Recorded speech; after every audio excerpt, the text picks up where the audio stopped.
Bradesco. Entre nós, você vem primeiro.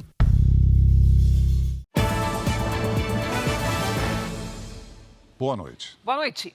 Mais de 1.000 condomínios foram invadidos entre março e julho no estado de São Paulo. Uma média de 7 ocorrências por dia. Para aumentar a segurança, muitos prédios investem em novas tecnologias para inibir a ação dos criminosos. O prédio tem cercas elétricas em todos os muros. Na garagem, 2 portões que abrem e fecham rapidamente. Na portaria não há funcionários. É controlada por inteligência artificial. O acesso só é liberado com a biometria facial. Por isso, ninguém consegue entrar no prédio se não estiver acompanhado do morador. 35 câmeras estão espalhadas em diferentes pontos do condomínio. A preocupação e o medo têm feito aumentar cada vez mais os investimentos com equipamentos de segurança. Alguns condomínios chegam a destinar mais da metade do valor arrecadado todo mês para tornar o prédio mais seguro. Mesmo assim, os crimes continuam. Segundo dados da Secretaria de Segurança Pública do Estado de São Paulo, todos os dias são registradas 7 ocorrências em condomínios no estado. O levantamento feito pelo Jornal da Record, com base no portal da Transparência, mostrou que de março a julho deste ano foram registradas mais de 1.000 invasões a condomínios. Neste condomínio já foram 3 tentativas de invasão. As tentativas elas existem diariamente, elas vão desde um golpe simples, que é um instalador de TV por assinatura, a namorada que brigou quer fazer uma surpresa, o falso corretor de imóveis. Esse especialista em segurança afirma que os investimentos em tecnologia ajudam na proteção, mas o comportamento dos moradores é muito importante. O morador tem que ter essa preocupação na hora de entrar no prédio, na hora de sair do prédio, com quem ele deixa o chaveiro, o controle remoto, evitar postagens em rede social marcando endereço. Investir na qualificação dos funcionários também ajuda na proteção dos condomínios. Valdir é policial militar aposentado e já formou mais de 18 mil porteiros. Segundo ele, questionar é a melhor orientação. Não é morador, tem que ficar do lado de fora. Ele não deve prestar informação, ele deve receber informação. A polícia do Rio de Janeiro prendeu em flagrante um homem suspeito de participar de uma rede interestadual de tráfico de armas e drogas. Ele dirigia uma van que levava a carga para o nordeste do país. O veículo foi interceptado quando saía do complexo do Alemão, na zona norte do Rio. O material estava debaixo deste pedaço de madeira no piso da van. Os agentes encontraram uma grande quantidade de drogas, munições e até granadas. Para despistar a fiscalização, o veículo estava carregado com caixas de guaraná natural.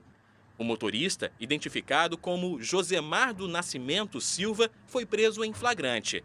Aos policiais, ele admitiu que foi pago para fazer o transporte até o Ceará. A informação é de que ele vem trazendo dinheiro da região Nordeste, entrega o dinheiro, a van fica dentro do complexo durante 1 ou 2 dias e aí é colocada droga, né, nessa van e ele volta para lá com essa van cheia de droga. De acordo com a polícia, o complexo do Alemão passou a ser uma das rotas do tráfico interestadual. As negociações ganharam força depois que lideranças do crime organizado do Norte e do Nordeste procuraram abrigo no conjunto de comunidades do Rio. Segundo as investigações, os criminosos têm investido no uso de vans de transporte de carga e de passageiros para dificultar a fiscalização.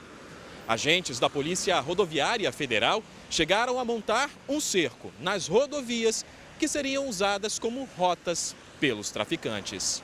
Se você for abordar todas as vans que passar pelo local, você demanda muito tempo, constrange muitas pessoas, causa muita reclamação local, causa um certo engarrafamento no trânsito, né? Um congestionamento. Então a gente precisa ter uma informação de inteligência muito segura para poder abordar essa van. Veja agora outros destaques do dia. Bolsonaro e ex-primeira-dama ficam calados em interrogatório sobre joias na Polícia Federal. Mauro Cid, pai e advogado Frederic Wassef também prestam depoimento. Justiça aceita pedido de recuperação judicial da 123 milhas e suspende ações por 180 dias. Presidente Lula lança programa Brasil Sem Fome no Piauí. Desemprego cai e atinge menor taxa no trimestre terminado em julho, em quase 10 anos. Na série especial, os brasileiros que lutam na justiça para fazer uma cirurgia no sistema público.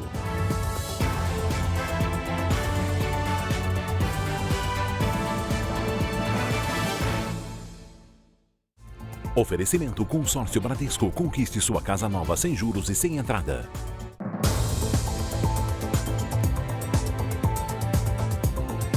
Duas pessoas são roubadas ou furtadas por dia dentro de carros de aplicativos no estado de São Paulo. Para tentar reduzir o índice de crimes, as empresas começaram a gravar as corridas. Mas os motoristas garantem que o recurso não tem inibido os ladrões. O trauma foi tão grande que esta mulher, que não quer mostrar o rosto, chegou a suspender por um tempo o trabalho de motorista de aplicativo. Eu entreguei o celular para ele e aí eu entreguei uma carteira que tinha dinheiro. O aplicativo indicava a chamada de uma passageira. Porém, ao chegar ao local da corrida, um homem entrou rapidamente no veículo e anunciou o assalto. Ele carregava uma maquininha e obrigou a vítima a passar os cartões de crédito e débito dela. 3 vezes foi em torno de uns R$350, mais ou menos. De acordo com o levantamento exclusivo do Jornal da Record, 323 pessoas foram vítimas de roubo ou furto em carros de aplicativo de março a julho deste ano. Uma média de 2 casos por dia. Celulares, dinheiro, documentos e cartões bancários foram os objetos mais levados nesse período. De um tempo para cá, algumas empresas passaram a oferecer recursos de gravação de áudio e vídeo no celular do motorista, mas isso também não tem inibido a ação dos criminosos.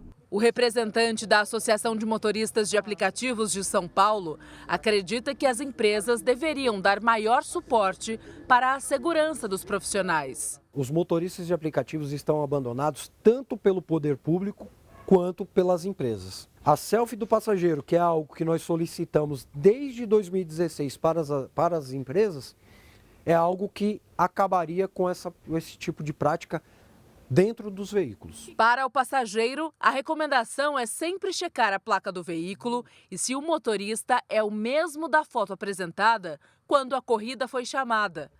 Para evitar ser alvo novamente, a motorista adotou alguns cuidados. Hoje em dia eu não entro mais em rua sem saída, hoje em dia eu não aceito mais corrida em dinheiro, tem uma certa malícia. Nós entramos em contato com a Secretaria da Segurança Pública de São Paulo, mas não tivemos retorno. O desemprego no país recuou para 7,9%. Essa é a menor taxa para o trimestre encerrado em julho desde 2014. A sensação é de alívio. Anselmo comemora o emprego de carteira assinada fazendo o que mais gosta, cozinhar. Passei 4 meses parado. Sou nordestino, é a profissão da minha família mesmo. Todo mundo gosta de cozinhar, graças a Deus. Ele é o mais novo contratado deste restaurante de comida caseira no Rio de Janeiro. Em um ano de funcionamento, o proprietário fez 3 admissões e tem planos de expansão. Acaba que tem sido muita entrega, né? Um delivery muito grande, isso é bom. E se Deus quiser, em breve vamos estar adquirindo novos funcionários para o quadro. O cenário favorável para novas vagas de emprego se repete em todo o país, com destaque para oportunidades no setor de serviço e também na administração pública. O Brasil tem hoje quase 100 milhões de pessoas empregadas. Dados divulgados nesta quinta-feira pelo IBGE mostram que a taxa de desocupação no país caiu para 7,9% nos meses de maio, junho e julho. É o melhor resultado no período nos últimos 9 anos. No trimestre anterior, a taxa estava em 8,5%. Segundo esse economista, o país aos poucos vai se recuperando dos prejuízos causados pela pandemia. Mas o salário médio da população ainda está abaixo do que era pago antes da chegada da Covid. O maior desafio agora que a gente tem, passado a pandemia, é conseguir recuperar o mercado de trabalho mais pela formalidade e, consequentemente, também recuperar a renda média do trabalhador. No restaurante onde Anselmo conseguiu uma oportunidade, a preferência é pelo contrato formal. Ele se sente mais seguro e ele trabalha melhor e com isso também a gente pode confiar nele e estar fazendo uma entrega de qualidade, não só no que ele está fazendo, mas também aqui no dia a dia, né? O Tribunal de Justiça de Minas Gerais aceitou o pedido de recuperação judicial da 123 Milhas. Decisão que suspende por 6 meses milhares de processos contra a empresa. A agência que cancelou pacotes de viagem e passagens aéreas deve mais de 700 mil credores.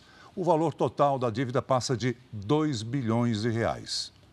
Leilane comprou passagens para Portugal pelo site da 123 Milhas. A viagem deveria ter sido feita em julho, mas ela foi comunicada que o embarque estava cancelado. Eu procurei a delegacia, fiz o BO e procurei o PROCON também e fiz a queixa e estou aguardando a resposta. A dívida do grupo 123 Milhas, declarada à Justiça, chega a 2 bilhões e 300 milhões de reais. Mais de 700 mil credores, entre pessoas físicas e empresas, estão na lista de prejudicados. 48 horas após a 123 Milhas entrar na Justiça com um pedido de recuperação judicial, a solicitação foi aceita. Pelos próximos 6 meses estão suspensos todos os processos contra a empresa. E a 123 Milhas terá 60 dias para apresentar um plano de pagamento que será votado em assembleia pelos credores. Geralmente, em recuperação, quem recebe primeiro é o credor trabalhista, os empregados. Tá? Depois, quem recebe em segundo lugar, que são os credores com garantia real. Em terceiro lugar, o fisco. Na decisão, a juíza determinou também que seja feito um exame nas contas da empresa. Se for constatada alguma irregularidade ou má-fé, a recuperação judicial pode ser revogada. O advogado recomenda que os passageiros prejudicados criem uma associação para acompanhar o processo. Que eles efetivamente estejam unidos no propósito de receber o quanto antes e no maior percentual os créditos que eles têm direito junto à empresa de recuperação. No Rio de Janeiro, o Instituto Estadual do Ambiente multou em mais de 10 milhões de reais a empresa suspeita de despejar produtos químicos no Rio Guandu. 11 milhões de pessoas foram afetadas com o corte de água após o surgimento da espuma. A empresa nega o vazamento. A Polícia Federal realizou buscas na reitoria da Universidade Estadual de Roraima, em Boa Vista. Em uma fase preliminar da operação, 3 milhões de reais em dinheiro vivo foram apreendidos. A universidade diz que colabora com as investigações. O ex-primeiro-ministro britânico Tony Blair foi um dos participantes do segundo dia da Conferência Internacional Amazônia e Novas Economias, em Belém. Blair disse que o Brasil deve ser protagonista na transição energética para fontes renováveis. O apresentador Fausto Silva falou hoje pela primeira vez após o transplante de coração. Ele se emocionou ao agradecer a família do doador, disse estar se recuperando bem e desabafou após ser alvo de notícias falsas sobre uma suposta preferência na lista do SUS por ser famoso. Sentado em uma poltrona do hospital, Faustão começa agradecendo aos fãs. Agradecer as manifestações de milhões de pessoas torcendo pela minha recuperação. Estou com a voz ainda assim, porque eu fui entubado, mas está recuperando. Não sinto nada, nenhuma dor. Na sequência, o apresentador mandou um recado emocionado aos familiares do doador, o atleta Fábio Cordeiro, de 35 anos, que morava no litoral de São Paulo e morreu em decorrência de um AVC. Esse recado é especificamente para o José Pereira da Silva, galera da Baixada, o Wellington e a Wellison e a Jaqueline. Jamais esquecerei de vocês e vou um dia agradecer pessoalmente. Deus lhe pague por tudo que vocês proporcionaram para mim. Estou eternamente grato. Faustão foi internado no dia 5 de agosto neste hospital aqui na Zona Sul de São Paulo. 15 dias depois, um boletim médico falou sobre a necessidade do apresentador passar por um transplante de coração. Na madrugada do último domingo, 22 dias após a internação, o apresentador recebeu o coração e os médicos consideraram o procedimento um sucesso. Por causa do quadro de saúde grave, Faustão se adequava aos requisitos de prioridade e tinha compatibilidade para receber o órgão naquele dia. 27% dos pacientes que precisam de um transplante de coração aguardam menos de um mês. Hoje, sem citar as notícias falsas que circularam sobre ele ter furado a fila do SUS por ser famoso, Faustão desabafou. Eu sei que a internet tem falando, os caras falam bobagem. Se eu tivesse preocupado com isso, eu não teria nem começado a minha carreira. Segundo dados do Ministério da Saúde, o Brasil fez 4.300 transplantes nos 6 primeiros meses de 2023, crescimento de 16% em relação ao mesmo período do ano passado. O transplante de coração ocupou o 3º lugar na lista dos órgãos mais transplantados. Faustão encerrou a série de publicações destacando a importância de ser doador. E agora é motivar todo mundo a fazer do país o primeiro doador de órgãos do mundo. Temos que conscientizar, não tem que ser obrigatório. Tem que ser todo mundo a falar isso. Que Deus dê a vocês em dobro tudo que eu recebi, essa bênção. Obrigado. A Polícia Federal ouviu 8 pessoas ao mesmo tempo, mas em diferentes lugares no inquérito que investiga as joias recebidas de governos estrangeiros e que teriam sido negociadas ilegalmente nos Estados Unidos. Nós vamos a Brasília com Luiz Fara Monteiro. Boa noite, Fara. Oi, Celso. Boa noite para você, para a Cris e para todos que acompanham o Jornal da Record. Entre as pessoas que prestaram depoimento estão o ex-presidente Jair Bolsonaro e a ex-primeira-dama Michele. Em Brasília, o ex-presidente Jair Bolsonaro e a ex-primeira-dama Michele chegaram à sede da Polícia Federal por volta das 11 da manhã. O casal decidiu seguir a recomendação da defesa e ficou em silêncio durante o depoimento, que durou menos de 1 hora. Chamados a depor no mesmo prédio, os ex-assessores da presidência, Marcelo Câmara e Osmar Crivellati, e o ex-chefe de comunicação do governo Bolsonaro, Fábio Van Garten, também ficaram em silêncio. Os advogados do grupo defendem que o caso não deve ser analisado pelo ministro Alexandre de Moraes, do Supremo Tribunal Federal, e sim pela primeira instância, que é a Justiça Federal em São Paulo. A base para o argumento foi um parecer da Procuradoria-Geral da República. O general Mauro Lourena Cid e o filho dele, o ex-ajudante de ordens do ex-presidente Mauro Cid, também prestaram depoimento e decidiram colaborar com a investigação do suposto esquema de venda ilegal de joias recebidas de governos estrangeiros. A estratégia de ouvir todos os investigados ao mesmo tempo foi adotada pela PF para evitar que as respostas pudessem ser combinadas. Fontes ligadas à investigação acreditam que a postura da maioria dos investigados de não falar tem o objetivo de ganhar tempo e ter acesso ao que Mauro Cid e o pai dele, general Lourena Cid, falaram. O ex-ajudante de Bolsonaro tem colaborado com os investigadores desde sexta-feira, quando prestou novo depoimento sobre o caso. O pai de Cid, que teve a imagem refletida na caixa de uma escultura de ouro, anunciada em sites de vendas nos Estados Unidos, terá o depoimento confrontado com dados extraídos do telefone e de um computador apreendidos na casa dele. A PF analisa também todo o conteúdo retirado dos 4 telefones apreendidos com o advogado Frederico Wassef. Os relatórios devem ser entregues nos próximos dias ao STF. Com o avanço das investigações, a defesa de Bolsonaro já deixou claro que vai ao plenário do Supremo para questionar aos demais ministros da Corte se Moraes tem competência para decidir sobre o caso das joias. E o advogado Frederico Wassef foi o único dos intimados a depor fora de Brasília. Wassef foi interrogado por um delegado na sede da Polícia Federal em São Paulo. Na chegada, o advogado Frederico Wassef falou rapidamente com a imprensa e negou ter cometido irregularidades. Eu tenho sido vítima de uma campanha covarde de fake news. Eu estou absolutamente tranquilo, jamais cometi qualquer irregularidade ou ilícito. Um delegado de São Paulo tinha uma lista de perguntas sobre o caso das joias recebidas como presentes pelo governo de Jair Bolsonaro e vendidas irregularmente no exterior. O depoimento durou 4 horas. Na saída, o advogado da família Bolsonaro se negou a falar sobre o conteúdo da declaração à polícia. Não posso me manifestar. O inquérito tramita em segredo de justiça. Eu respeito a Polícia Federal, o Poder Judiciário, e eu sou vítima de vazamento sempre. Portanto, eu não vazo nada, não posso me manifestar. A investigação revelou que em março deste ano, Frederico Wassef foi a uma loja de joias no estado americano da Pensilvânia e recomprou um relógio de luxo, presente dado em 2019 pelo governo da Arábia Saudita ao então presidente Jair Bolsonaro. O item havia sido vendido ilegalmente pelo tenente-coronel Mauro Cid que era ajudante de ordens de Bolsonaro. Segundo a Polícia Federal, quando o advogado voltou ao Brasil, entregou o relógio ao tenente-coronel Mauro Cid. O Tribunal de Contas da União cobrava de Jair Bolsonaro a devolução do presente ao acervo da presidência.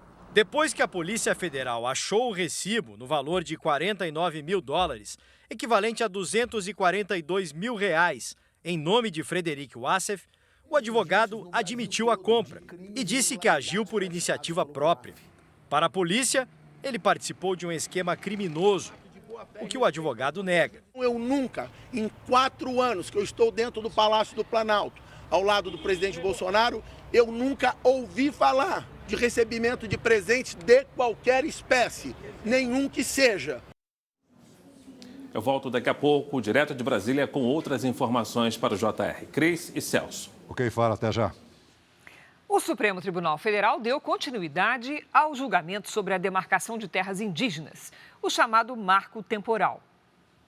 Segundo a tese discutida, os indígenas só podem reivindicar áreas que ocupavam até a promulgação da Constituição Federal de 1988. Hoje, os ministros Luiz Roberto Barroso e Cristiano Zanin votaram contra a fixação de um marco temporal das terras indígenas. Com isso, o placar ficou 4 votos favoráveis e 2 contrários. O julgamento deve continuar na próxima semana. Destaques internacionais. Um palestino e um soldado israelense morreram após um atentado terrorista na Cisjordânia. Os militares israelenses estavam num ponto de ônibus perto de um posto de controle na fronteira com a Cisjordânia, a pouco mais de 20 quilômetros de Jerusalém. O motorista se aproximou, deu a meia volta com o caminhão, subiu em alta velocidade na calçada e atropelou o grupo. Em seguida, o terrorista fugiu em direção a outro posto de controle, onde foi baleado e morto. O Serviço de Saúde de Israel divulgou que um dos soldados morreu no hospital. Outros 2 tiveram ferimentos leves. No total, 6 pessoas ficaram feridas. De acordo com a polícia, o terrorista palestino tinha 41 anos e morava na Cisjordânia, mas tinha permissão para entrar em Israel para trabalhar. O local do ataque fica numa importante rodovia que liga a parte central de Israel à Cisjordânia. Nenhum grupo assumiu a autoria do atentado, mas o grupo extremista Hamas chamou o ato de Operação Heróica. As autoridades israelenses consideram a morte do soldado um atentado terrorista. Os confrontos entre palestinos e israelenses se intensificaram desde o início do ano. Ontem, um israelense de 22 anos foi ferido com faca por um palestino de 14 anos em Jerusalém. O adolescente foi morto por um policial.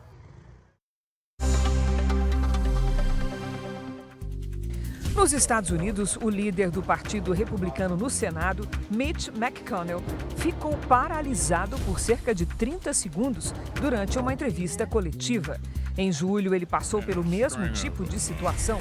Nas 2 vezes, um porta-voz afirmou que o senador sentiu tontura e fez uma pausa. 2 carros-bomba explodiram em Quito, capital do Equador, em menos de 12 horas. Ninguém ficou ferido. A motivação é investigada. Ao menos 6 suspeitos foram detidos. Uma onda de violência tem marcado o período eleitoral no país. No primeiro turno, o candidato à presidência, Fernando Villavicencio, foi assassinado. O ex-líder do grupo Proud Boys, Joseph Biggs, foi condenado a 17 anos de prisão por invadir o Congresso americano em 2021. Os manifestantes não aceitavam a vitória de Joe Biden na corrida à Casa Branca e alegavam suposta fraude eleitoral. A passagem do furacão Idália pelos Estados Unidos deixou 3 mortos e prejuízos de mais de 90 bilhões de reais. Autoridades da Flórida afirmam que o número de mortes foi menor do que em outros furacões, porque a maior parte da população não se arriscou e deixou a região. Depois de passar pela Geórgia, onde um motorista morreu após o carro ser atingido por uma árvore, o Idália perdeu força e se tornou tempestade tropical. Está agora na Carolina do Sul e atinge também a Carolina do Norte. O presidente Joe Biden disse que vai visitar as regiões afetadas pelo furacão na Flórida neste fim de semana. Aqui no Brasil, o mês de agosto foi marcado por muito calor, chuva e frio. Já está conosco a Lidiane Sayuri. Oi, Lid, boa noite. Quais as regiões sofreram mais impacto dessa situação? Sudeste e Centro-Oeste. Cris, boa noite para você. Oi, Celso, muito boa noite. Boa noite a todos que nos acompanham. Todas estas áreas que vamos ver aqui em azul no mapa tiveram mais chuva que o normal. Destaque para Palmas e Brasília, que registraram mais de 5 vezes o volume esperado para o mês. E vejam só o calorão. Todas as regiões do país tiveram temperaturas bem acima do normal. Cenário que deve se repetir nos próximos dias. Neste momento, poucas nuvens se formam pelo país e a temperatura vai subir mais. Nesta sexta, volta a chover no sul. Do Espírito Santo até Roraima, temporais isolados. No Rio Grande do Sul e no oeste de Santa Catarina, tem alerta de ventanias e granizo. Na região central, risco de chuva forte. Já no Nordeste, cuidado com as altas temperaturas. Sexta-feira em Porto Alegre com máxima de 25 graus. No Rio de Janeiro faz até 30. Em Cuiabá, 38. No Recife, 29 e até 36 em Manaus. Em São Paulo, setembro começa com tempo firme, 29 graus e baixa umidade do ar. E se você ficou de molho no último fim de semana, o próximo será bem diferente, viu? Com temperatura acima dos 30 graus. Vamos ao Tempo Delivery para a Juliana de Ribeirão das Neves, em Minas Gerais. Vamos lá. Oi, Juliana. Amanhã faz 29 graus e depois tem chance de chuva com trovoadas. No sábado e no domingo, tempo firme com máximas de 30 e de 32 graus. O Leonan e a Néia são de Foz do Iguaçu, Paraná. Vamos lá, Leonan, boa noite. Oi, Néia. Na sexta e no sábado, os temporais podem vir com rajadas de vento, trovoadas e granizo. Antes da chuva, faz 30 graus na sexta. Sábado chuvoso com 28. E no domingo, até 31. Mande seu pedido pelas redes sociais com a hashtag você no JR. Cris, Celso. Valeu, Lidy. Até amanhã. Até amanhã. Veja a seguir, Ronaldinho Gaúcho presta depoimento à CPI das pirâmides financeiras na Câmara. General Gonçalves Dias diz à CPI que conduziria as ações do dia 8 de janeiro de forma diferente se tivesse o conhecimento que tem hoje. Com a vida em risco, cada vez mais brasileiros entram na justiça, lutando pelo direito de fazer uma cirurgia pelo SUS, na nossa série especial.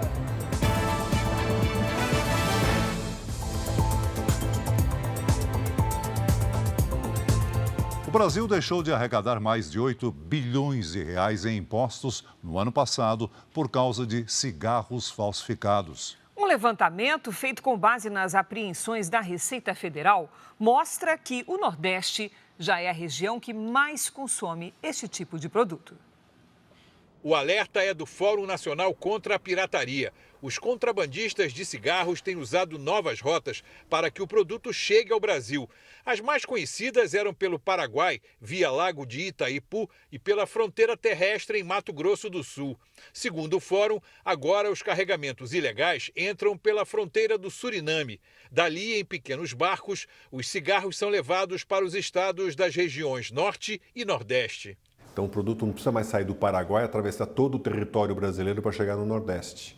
Ele já vem via Goiânia, via região Norte e já entra diretamente no Nordeste. É uma nova logística que começa a cada vez mais crescer e merece toda a atenção das nossas autoridades. A Superintendência Regional da Polícia Federal do Pará afirma que esta nova rota dos criminosos pela região Norte já foi identificada e está sendo combatida.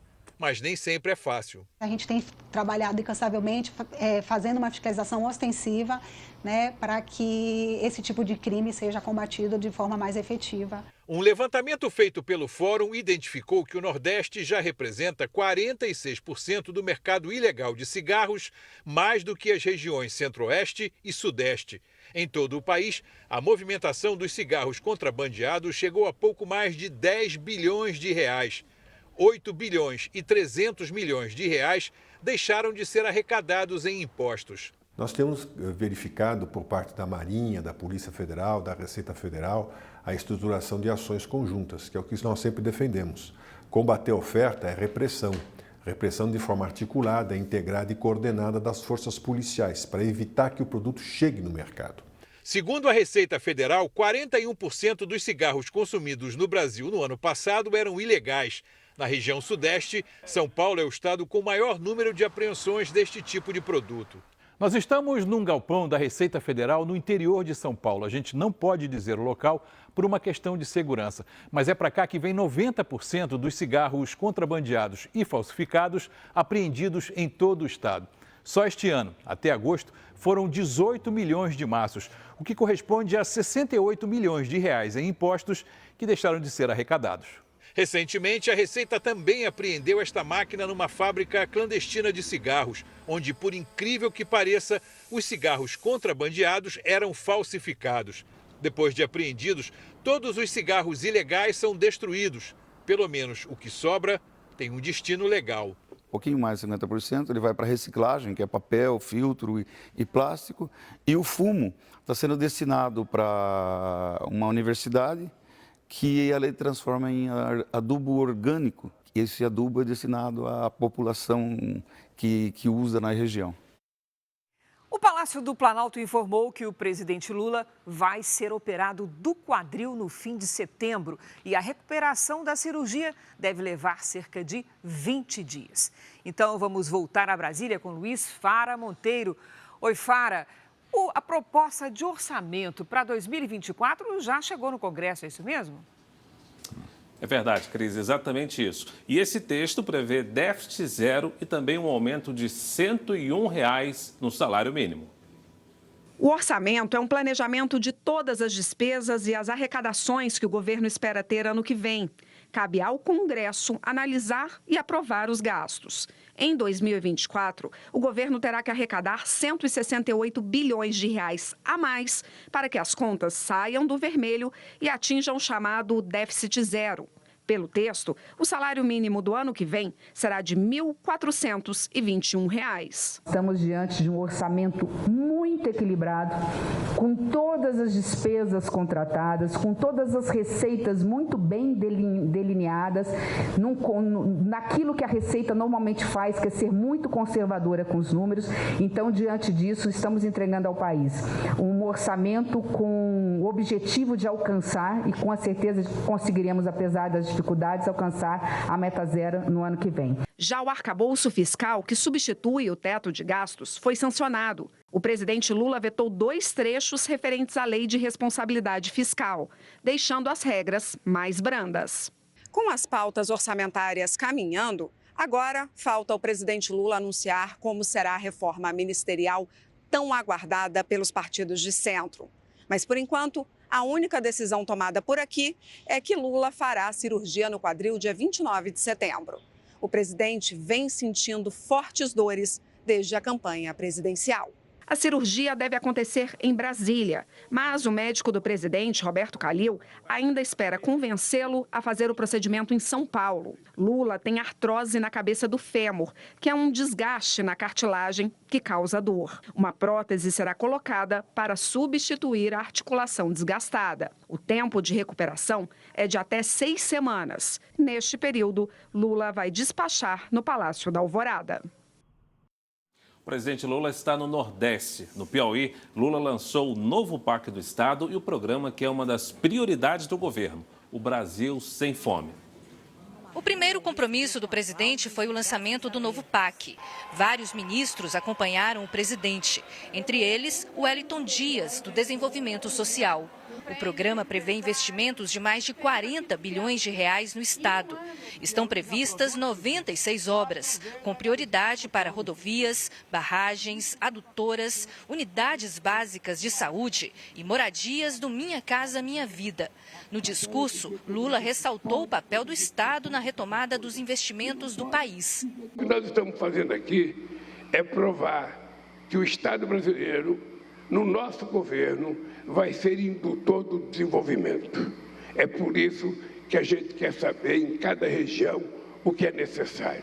A princesa principal agenda de Lula no Piauí foi o lançamento do novo programa do governo federal, o Brasil Sem Fome. O plano reúne 80 ações e programas e envolve 24 ministérios. A principal meta é tirar o Brasil do mapa da fome até 2030. O Brasil Sem Fome pretende ainda reduzir as taxas de pobreza, a insegurança alimentar e aumentar a renda das famílias mais pobres.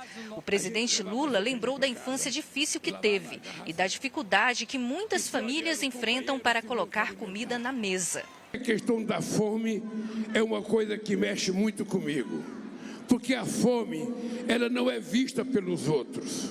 A fome, ela não dói para fora, ela dói para dentro.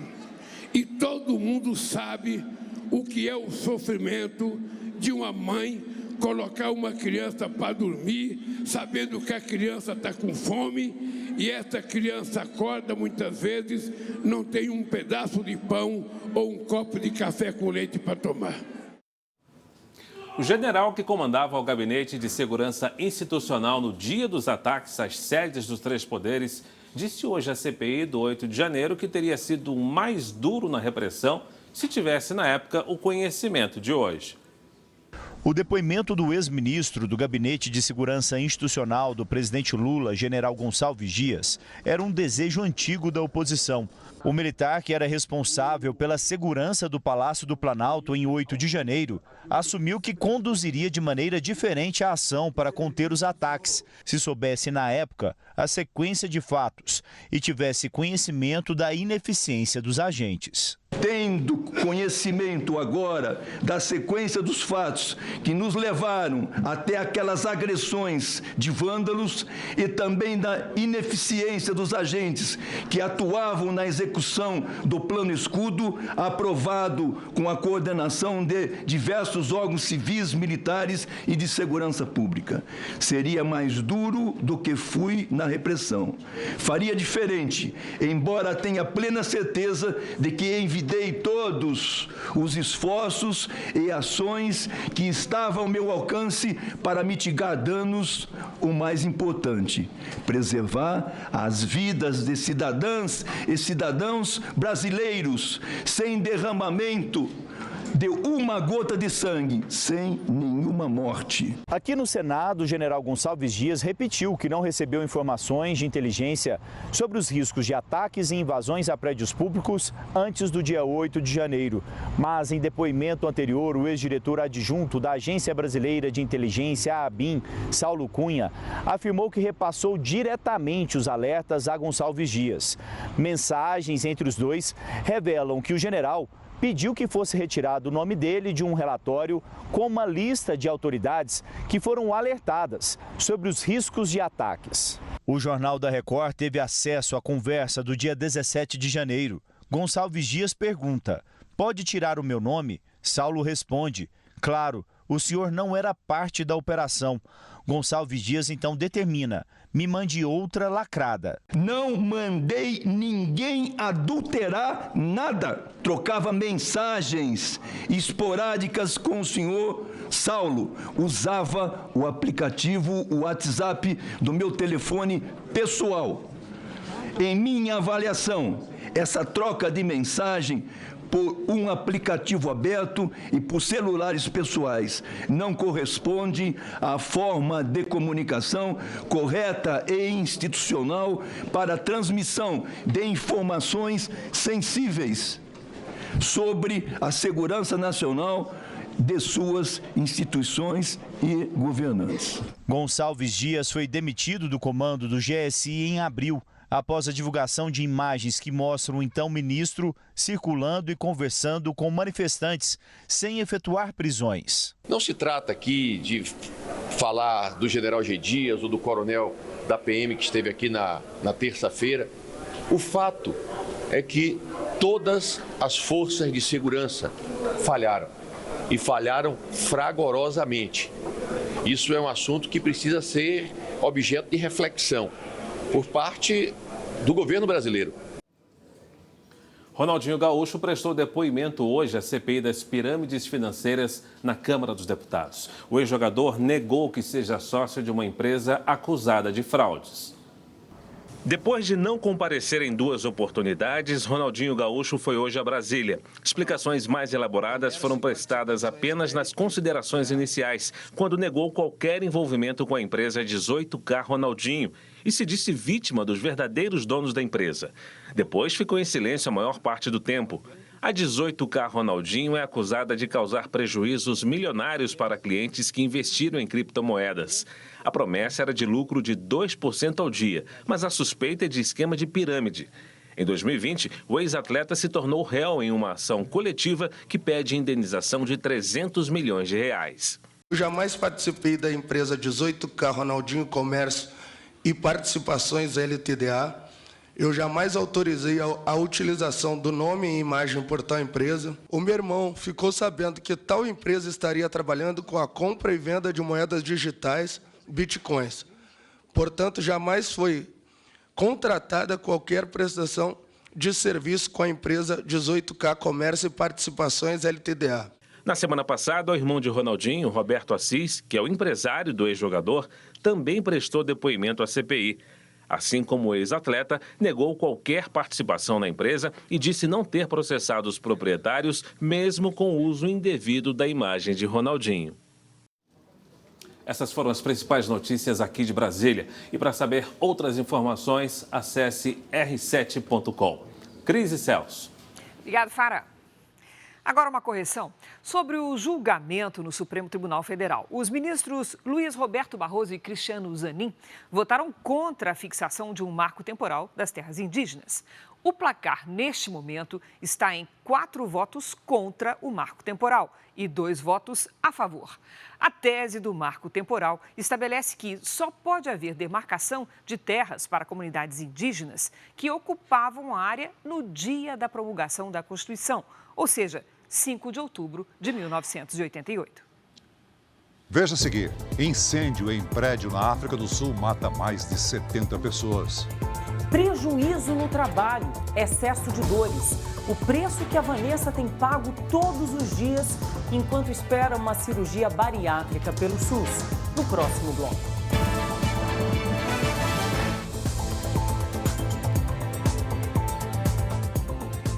Um operário morreu e 3 ficaram feridos durante a montagem de uma estrutura para o desfile de 7 de setembro em Brasília. Segundo os bombeiros, um dos sobreviventes está em estado grave. Os outros 2 tiveram ferimentos leves. Os trabalhadores caíram de uma altura de 13 metros. A Secretaria de Comunicação Social da Presidência da República lamentou o ocorrido. No Paraná, uma mulher vítima de violência doméstica escreveu bilhetes para pedir ajuda. Ela jogou os papéis pela janela da casa. Os vizinhos levaram as mensagens à delegacia. O agressor foi preso. Presa dentro da própria casa, a vítima era espancada pelo companheiro que conhecia há apenas um mês.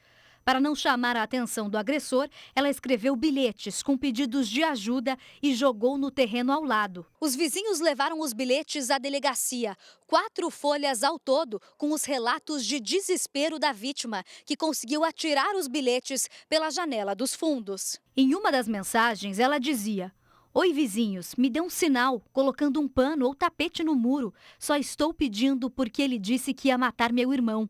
Me ajudem, por favor." Ela estava incomunicável, né? Ele quebrou o celular, ela não conseguia sair de casa, estavam 1 semana sem sair. Na casa, os policiais encontraram a mulher machucada. Muito lesionada na face e eram lesões de diversas cores. Então dá para perceber que pela situação ela estava sofrendo agressões há dias. Estavam na residência ela e a filha dela, de 4 aninhos, mas a criança não sofreu agressões. A polícia prendeu o agressor, que já tinha histórico de violência doméstica. No ano passado, ele foi preso por agredir a ex-companheira. O Ministério Público de Roraima quer que a Secretaria da Educação preste explicações sobre o caso de um aluno que foi retirado da sala de aula por estar de chinelo. O adolescente de 14 anos está no 8º ano do ensino fundamental na Escola Estadual São José, que fica no centro de Boa Vista. Logo após chegar ao colégio, uma orientadora pediu que o jovem voltasse para casa porque estava de chinelo.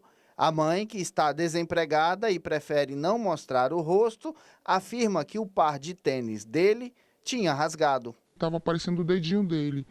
E eu comuniquei à escola que, nesse momento, eu estava sem condições de comprar um tênis. O Ministério Público vai pedir explicações à secretaria. Foi baixada uma recomendação conjunta entre a Promotoria da Educação e a Promotoria da Infância e Juventude, tratando exatamente do uso de uniforme pelos alunos. E o primeiro item dessa recomendação é exatamente esse, que seja assegurado o direito à educação. A Secretaria de Educação do Estado se limitou a dizer que vai adotar medidas cabíveis em relação à conduta da servidora. Segundo a pasta, não há nenhuma orientação para impedir a entrada de estudantes sem uniforme nas escolas. A secretaria afirma ainda que o fardamento é uma forma de disciplina e organização interna das unidades, mas que não se sobrepõe ao direito de acesso ao ensino público. Segundo a mãe do jovem, até o momento, nenhum representante da secretaria entrou em contato. Constrangida e traumatizada, ela pretende deixar a cidade em busca de uma nova escola para o filho. Eu tenho medo de que ele volte para a escola, que fale mal dele, pelo que está acontecendo, que tratem ele mal lá dentro. Mais de 70 pessoas morreram em um incêndio em um prédio em Joanesburgo, a maior cidade da África do Sul. Autoridades afirmam que o prédio na região central de Joanesburgo era usado para abrigar pessoas em situação de vulnerabilidade. Cerca de 200 pessoas viviam no local, muitos imigrantes. O fogo só foi controlado hoje à tarde, mas as buscas dentro do edifício continuam e o número de vítimas pode aumentar. Dezenas de moradores foram levados para hospitais próximos. A causa do incêndio ainda é investigada. De acordo com testemunhas, havia um portão que estava fechado e dificultou a fuga das pessoas. Agora, a nossa série especial. Preocupados com o longo tempo de espera no SUS, brasileiros recorrem à justiça para conseguir acesso à saúde. Só esse ano, de acordo com o Conselho Nacional de Justiça, mais de 2.500 novos processos foram movidos por pessoas que precisavam de cirurgia em hospitais públicos.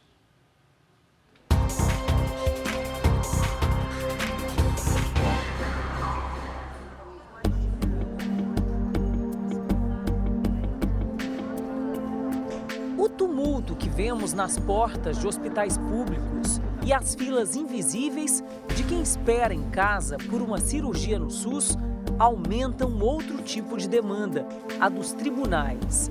São brasileiros que buscam na justiça uma decisão que garanta a operação.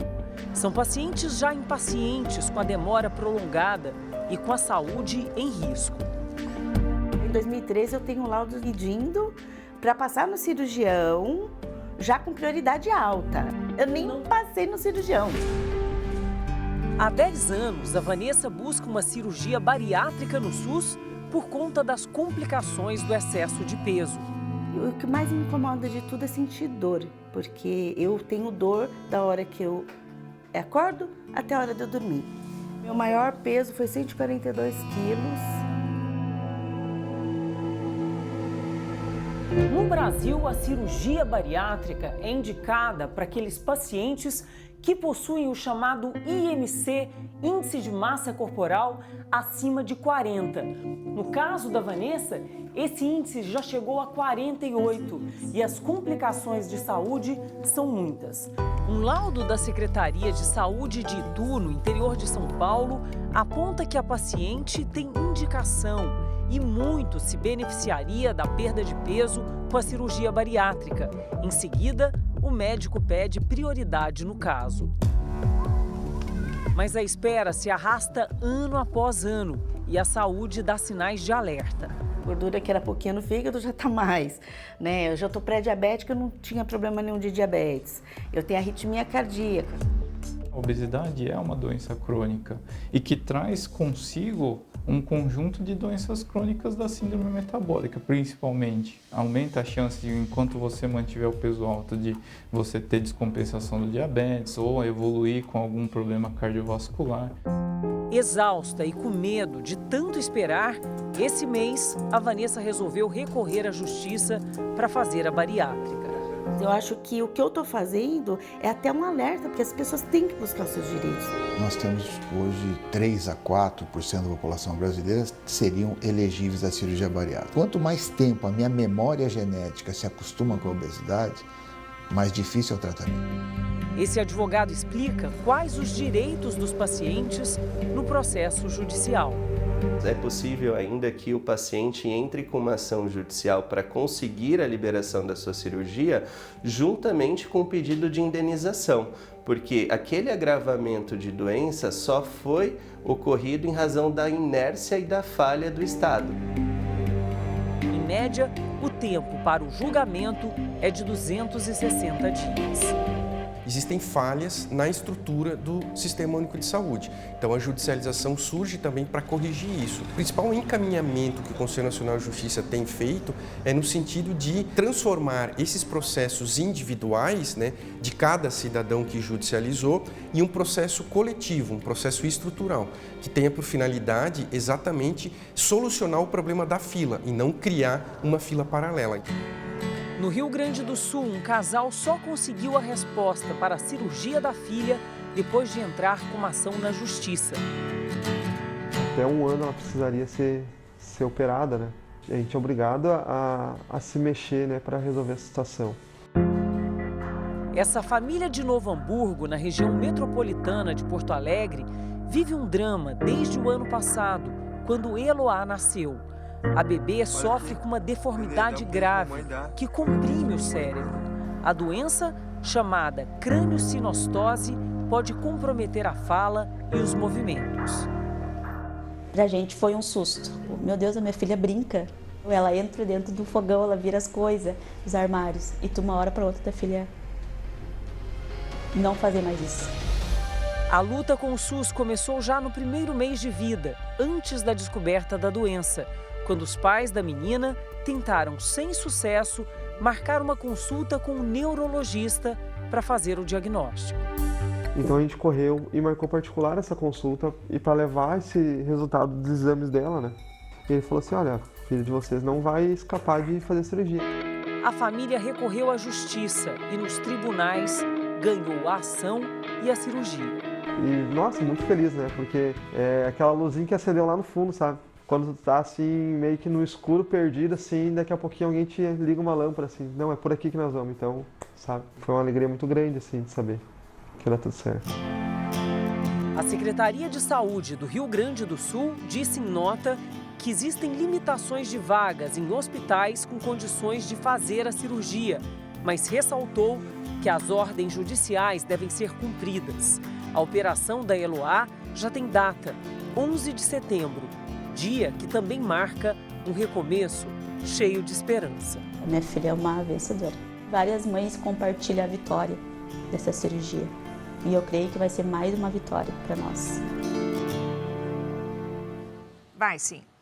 Sobre o caso da Vanessa, que nós mostramos no início da reportagem, a Secretaria de Saúde de São Paulo disse que ela está sendo atendida, mas não deu previsão de data para a cirurgia. O Jornal da Record de hoje termina aqui. Essa edição na íntegra e também a nossa versão em podcast estão no Play Plus e em todas as nossas plataformas digitais. E à 00:30 tem mais Jornal da Record. Fique agora com Reis. E logo depois da novela Jesus, tem dupla eliminação no Top Chef Brasil. Não perca. Ótima noite para você. Boa noite.